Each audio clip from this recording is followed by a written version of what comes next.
This is where we're going to look at Josh Huepel and the Tennessee offense from this past year and how they use those wide splits to run their favorite run play, which is just a zone base. Obviously, they'll run inside zone as well, but this zone base, I'd say, is probably their base one as far as what they're trying to do schematically. They want to stretch you sideline to sideline and then run the ball downhill right there in the box. And we'll look at a few looks. We're here out of 20 personnel, some out of 10, and we'll see exactly what they're trying to do right here. Right here against Bowling Green, this is an interesting look because it's basically a 3-3 stack. So basically they're running zone base that direction. So a lot of you would probably call it ISO. I've called it ISO in the past as well, but it's probably zone base. Double there to the Mike, double there to the weak side backer. Base right there, he's folding in for the front side. So again, body and body, 6-on-6 out here. All right, you got a single receiver out here. We've got 2 receivers. And they've got 3 defenders. So they're -1 out here. You've got a safety that's deep, and you're going to have a corner out there. So, again, you're -1 out there. We're neutral in here. You can make it a positive in the box if you can block somebody to run with a quarterback right there. But right here, since they're neutral, boom, hand the ball off. There's no real reason. You can see they're running hitches out here. If this guy would have been tied to the box, they can throw it out there. But right there, obviously, 6-man box. Run that thing downhill in the box and make those guys fold in. So now you can get more space out there or one-on-one going vertical, which is what we really want, is those one-on-ones going vertical. So right there, hitting that thing downhill, running the football. It goes back to those days. Right here is very similar to the way that Baylor used to do it. Josh Heupel's been running this for years as well. So again, run that thing downhill, 6-on-6 in the box, and that's what they're able to do right here. Here's a really clean look here against Tennessee Tech. They're actually running a bang 8 RPO here, so the quarterback will be reading that safety. We're going to take 4 down to the Mike, and that's what they got right there. They're going to double team right there. He's folding in that backside downhill. Quarterback's eyes are going right here, and you can see with that bang 8, with him backing up, it's going to be an obvious hand. We're neutral in the box. Hand it off right there. Body on a body. Good job right there being physical, running the thing downhill, and just making sure that those guys, again, 3 there, 2 there. We're neutral, release neutral here in the box. So hand the ball. Let's be physical, and let's run that thing straight downhill with a head of steam, and let's run through arm tackles and create a big play. Here's a look here where I think tempo kind of helps him out. Obviously, Vandy's trying to get where they can be plus in the box here. Leave him one-on-one. Still be +1 out here on the edge. But right here, again, you're going to block the 4 down. This guy's going to fold in for that Mike linebacker right there. So ball snapped. You can see him working right there. He does a good job pacing it. He just acts just like a running back. When I see it daylight, I'm going to feel that to the play side backer, get play side shoulder on it, coming downhill. Right here, they fold this safety in. They do a good job getting to it, even though this ball's getting snapped with about 32, 33 seconds left on the play clock. They're -1 in the box, but this guy is a good running back, so he's able to make this guy miss. Is not quite fit correctly, and now they're rolling right there. So again, tempo, all that stuff kind of helped him here. Even though that box was negative, he's able to make him miss. Now, what you really want to do, you say, hey, we got one-on-ones out here, but good job here by Vandy getting to that 7-man box, just not able to execute and bring the guy down in the backfield or even before he can get into the end zone. Thought this was a bit of an interesting job here by the Tennessee O-line, how they sorted this out. And they treated it almost like these 4 right here are the forefront, and he's just a backer. They kind of walk down, and they're basically doubling to him, ISOing that guy with the fullback. So, again, getting at max splits. All right, we got double stack down here. They got 3 defenders. So right there, -1 there. Safety, he's towards the middle of the field, but you can basically say he could get over the top. He could kind of play low. But I would say, hey, we're -1 unless that guy's tied into the box. In the box, we're neutral, especially if we're just handing the ball off right there and not using the quarterback to run. So what they end up doing here, as far as the way they sorted on the O-line, these 2, right tackle, right guard, are responsible for these 2. Center guard, they're basically doubling there. They're saying that this guy is basically the backer, I'm not real sure. And he slides in. He's taking that end right there. So base, double there to there, base. They do get a little bit of a twist. He's working in for that Mike. Really good job here by that fullback. These guys are feeling hard. Good job right there, putting that play side shoulder on them, getting under his shoulder pads, and now they're hitting that thing downhill. Again, if the numbers weren't right, flip it out there, run that with tempo. Ball snapped with 30 seconds left on the play clock.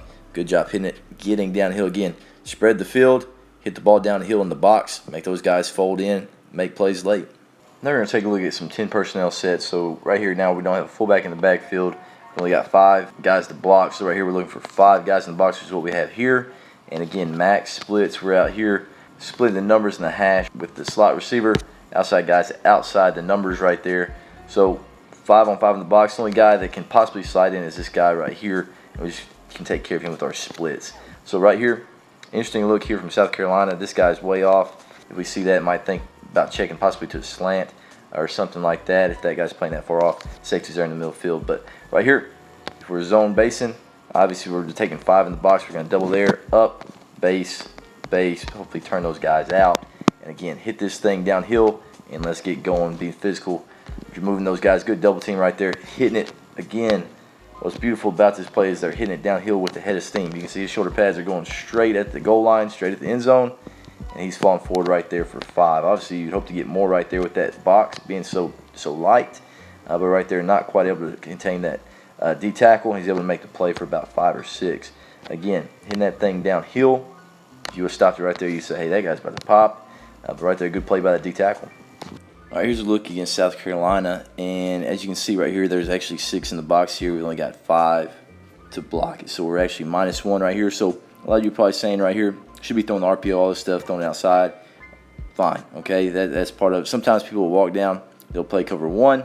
Now you really can't throw RPO.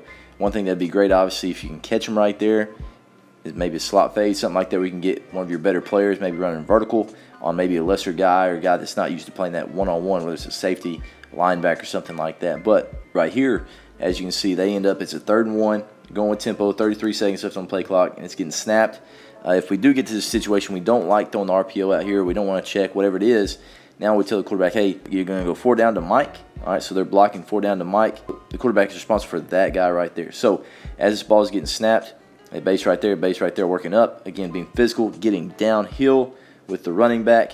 And you can see the quarterback, it's almost like he's reading as if this was like an inside zone. So read that guy. All right, just turns into basically a load option. If he would have filled in this A gap or blitzed or anything right there and was about to tackle him before he gets to that double team, now you can pull that, replace, and go right there. But since he sits back right here and doesn't fly into the box, there's no reason, so hand the ball off right there. Since that guy was not flying in, hand the ball, and we'll at least get 1 yard right there again. Good job being patient, and then he falls forward right there, gets the 1st down on 3rd and 1. Really like this look here against Kentucky. Again, 4-man box. There's the Mike, 3 with the safety. You got 1 with the safety, so right there, we're neutral. We're minus there, so we got to take advantage of this box right here, and that's what they end up doing. So what's great about it, great double team right there. You stop right there, shoulder to shoulder.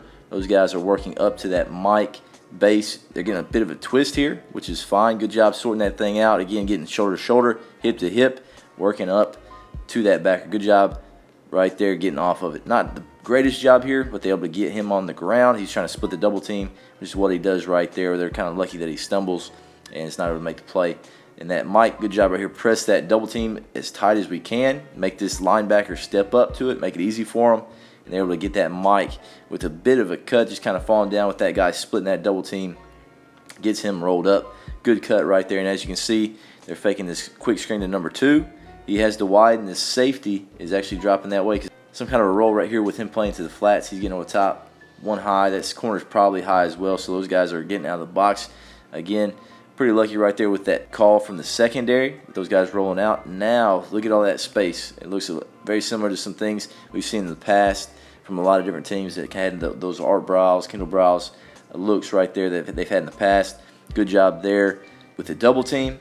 Getting vertical right there. Again, explosive play against a really good defense in Kentucky of making those guys play out of the box, making that secondary honor those wide splits and honor those receivers and get extra bodies and play too high. And right there, they're able to create a big play. Right here, this play's a little bit cut off, but right here you can see that's the fullback going out right here, and they're trying to block for the key screen, make it a 3 receiver set right here, and they're going to block these 4 down up to that Mike. So double there for the center and the guard. These guys are basing right there out to the outside linebacker. And right here, as you can see, this outside backer is backing up. Once he gets that motion, he ends up widening out, so that's going to be a hand again coming downhill. Double team, getting up right there. We went from a 2-back set where they'd be running zone base to a 1-back set with that motion, and now they're hitting that thing downhill with him displacing. They are not able to quite fit that thing, and he's able to hit it right there. Again, before there's contact, they got about 5-6 yards. Good job again falling forward for that extra 2. I mean, if you run the ball 30 times and fall forward for 2 on every single one of them. That's another 60 yards of rushing, which is what they do right there as far as falling forward for a couple extra yards. So interesting call there. Little motion went from a 20 personnel 2-back set to a 1-back set, reading that extra defender when he backs up or widens. They'll have to hand the ball right there and our neutral in the box, and it would create a pretty good play. With 1 back in the backfield, you got trips to the left. Now they've got 4 defenders out there, so again, -1. There's a safety, there's a corner out there as well, so -1 over there as well. We're neutral here, so we want to take advantage of that. We can obviously, if that guy's tight, we can read him for, like right here, they're running a screen. If he would have folded in extremely fast, we can throw it out there. He's folding in kind of late, could possibly throw it out there. That ball's getting meshed and he's stepping and could possibly pull that, throw it out there. There's plenty of space out there to get a completion, but right there they hand it. And right here you can see double team right there, which is where you really want to work. He gets crossed across his face, so here the back's not really able to push that double team like he's wanting. So now he has to bounce that backside. But again, playing downhill with your shoulder pads square, he's able to just make one cut. Now his shoulder pads are square. He's able to outrun this guy. And with that momentum, he's able to break an arm tackle right there. Get a decent gain, even though they don't block the mic. There's the safety that folds in late. Obviously, coming from that depth, all that stuff. If he's flowing in there and he's making a tackle with line of scrimmage, now you read that guy for that bang 8 RPO going in behind him. But right there, able to make that play downhill, make a mic miss, and get a pretty decent gain there.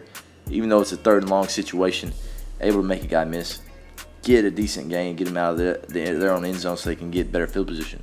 Another beauty of this play right here, as you can see, you like to see a lot of RPOs right here. So it looks like quarterback, he's looking out here at this outside linebacker from Tennessee Tech. He slides in, so he pulls the ball, trying to throw something out there, whether it's supposed to be a screen or just kind of a hitch, whatever it is, I don't know. But it looks like they kind of bust, and it ends up not being what he thinks should be open right there. So you can see it's in the pocket, doesn't like it.